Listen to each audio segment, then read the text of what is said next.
It's better than Ragnarok. Well, as they say, better late than not at all.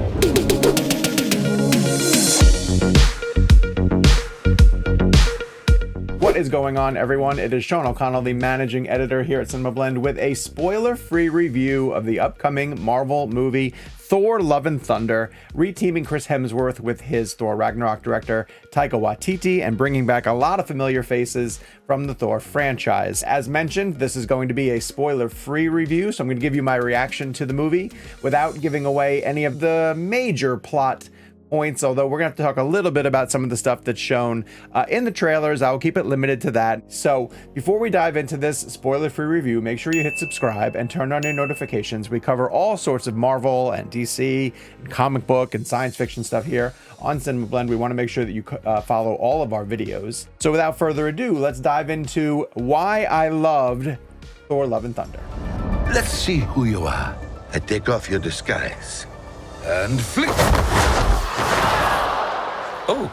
Right off the bat, I'm going to tell you that this is my favorite Thor movie, and I know there's only 4, but based on the progression of the character, especially the way that he stumbled in his second film, which wasn't necessarily Chris Hemsworth's fault or the fault of anybody in the cast, it was a director's shakeup behind the scenes.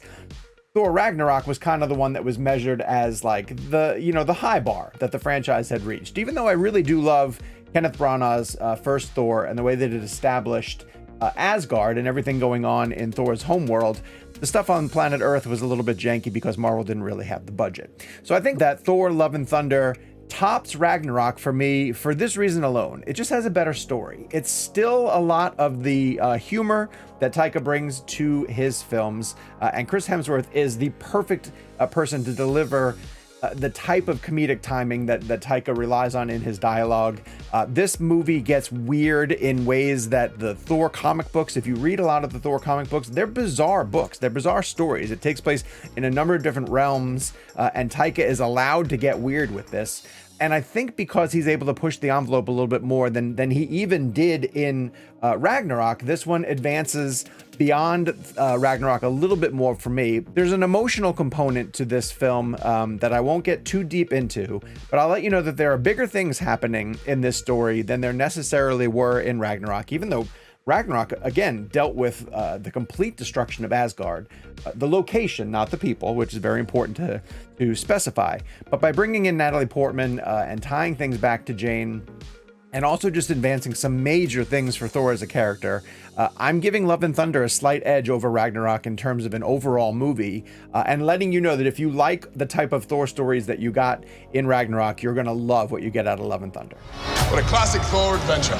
With all due respect to Cate Blanchett, I think that there's a better villain in Thor: Love and Thunder in Christian Bale's character, Gorr the God Butcher. I didn't think that Hela had a whole heck of a lot to do and kind of disappeared for large chunks of Ragnarok while Thor and Loki were off on their side mission with Valkyrie and Bruce Banner. Gorr the God Butcher is the driving force of this story. I won't tell you exactly what his motivations are, but he's a really lethal threat that Thor has to take on. And there are multiple times throughout the course of the story where you almost believe that Thor doesn't have what it takes to stop Gorr, because Christian Bale is as intimidating as you could possibly imagine. And there are certain scenes in this movie where you realize, oh, this is why you hired an incredibly gifted actor like Christian Bale to pull off the performance, because you see the makeup and you see the ways that they've transformed him physically, not necessarily as bizarre as he is in the comics, but enough to make you look at it and sort of say, like, it's really funny. The person who I went to go see the screening with turned to me afterwards when the credits were rolling and said, well, who was Christian Bale in this movie? And I was like, he was Gorr the God Butcher. Like, Bale sort of disappears into this part, but you have to understand the reason why he's doing the things that he's doing. And in classic MCU fashion, it's a villain who is kind of misunderstood. There's a lot of stuff out there about Gorr the God Butcher that you don't know yet. Like there's significant things that are going to be happening in this movie that are important to that character. And all I will say is the reason that Marvel cast Christian Bale is because he is as good of an actor as we know him to be, and he gets to show a full range through his performance as the villain here in Thor: Love and Thunder. How exciting. Let's get into the action in Thor: Love and Thunder, because really this one is from start to finish, just wall-to-wall action. And action with a meaning.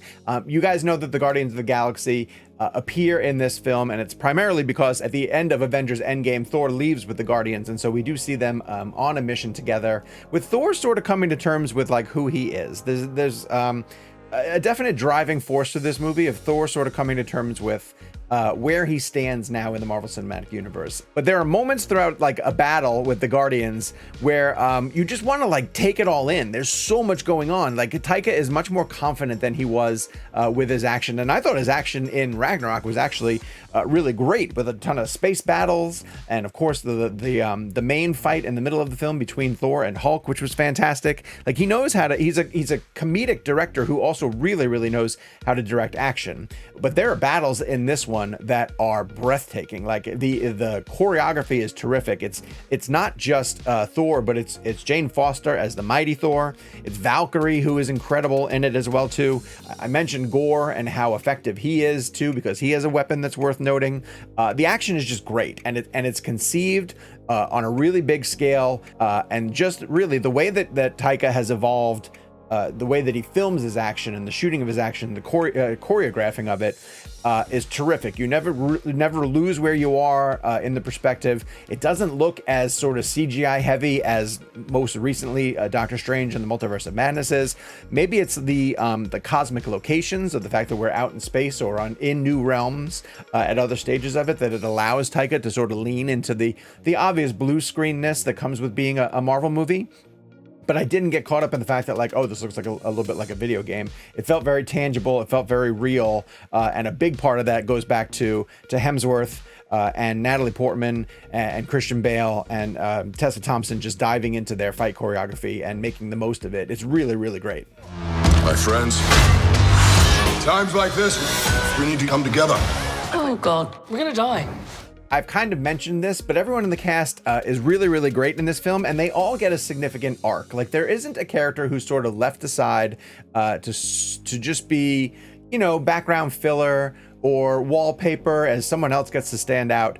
Taika really does a great job in his screenplay of developing and moving forward, especially Thor. I'll use Doctor Strange again as an example, and I keep going back to Multiverse of Madness and the fact that you can make the argument that Doctor Strange in the Multiverse of Madness is more of a Wanda film than it is Stephen Strange. And Doctor Strange is not that much further along by the end of this journey than he was at the start of it. There are a few things that happen for that character, but nothing earth-shattering. There are huge things that happen here for all of the main characters that are featured in the film, and it gives the fantastic cast real material to sink their teeth into. Like, it's so great to see how far Hemsworth has come as Thor since his first movie, and his progression through the Avengers films, and showing up again here in Thor: Love and Thunder. And one of the things I kind of love about these Phase 4 movies as well too is that they're not as dependent on being connected to a million other films.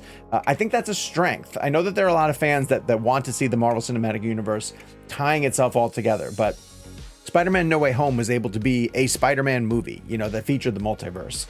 Doctor Strange did feature Wanda and had to introduce the concept of the multiverse, but things like Shang-Chi, things like the Eternals, now Thor: Love and Thunder, like there aren't reaches in order to connect these to the larger MCU, although of course they're part of it. But that allows these characters to really go on their own journey in this contained sort of 2-hour window.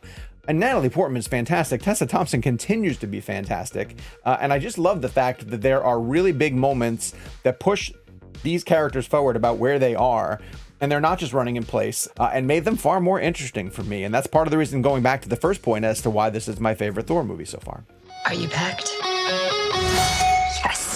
For my last point, I just want to talk about the visuals. The visuals of Thor: Love and Thunder are truly unique, and as you can tell from the soundtrack that's featured in the trailers, it leans very heavily into 1980s hair metal, and even stronger sort of 80s metal. There are a number of Guns N' Roses needle drops in this film, and truly, I couldn't get enough. Like, there should have been even more. And the visual style that I'm going to reference might go over the heads of some younger viewers, but Taika really did bring a slew of Iron Maiden album covers to life. Now, Iron Maiden, back in the 80s, had a very specific style that they used on all their album covers, and it had a sort of touch of mythology, which is exactly why I think Taika is using it for the Thor movies.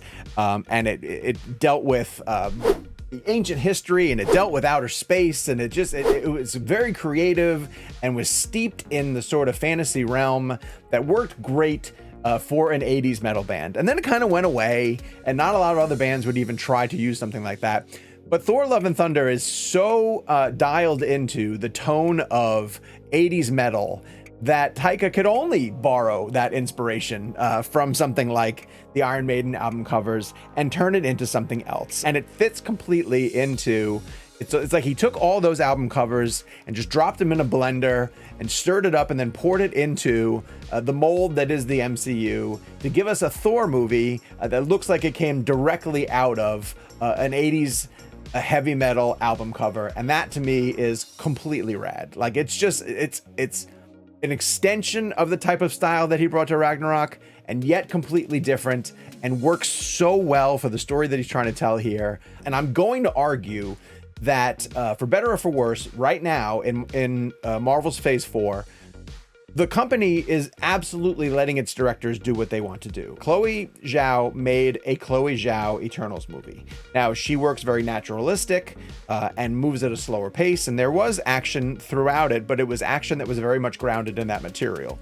Her voice shines through in Eternals. Same goes for Sam Raimi in Doctor Strange in the Multiverse of Madness. Now, there are things that they probably made Sam Raimi do in order to keep the story into some sort of continuity. But when you go back and rewatch that movie, and it's on Disney Plus for you to watch right now, like, there's Raimi camera work throughout that film. Like, his style and his fingerprints are all over that movie. And now the same goes for Taika. Taika is taking his visual style and he is ramping it up.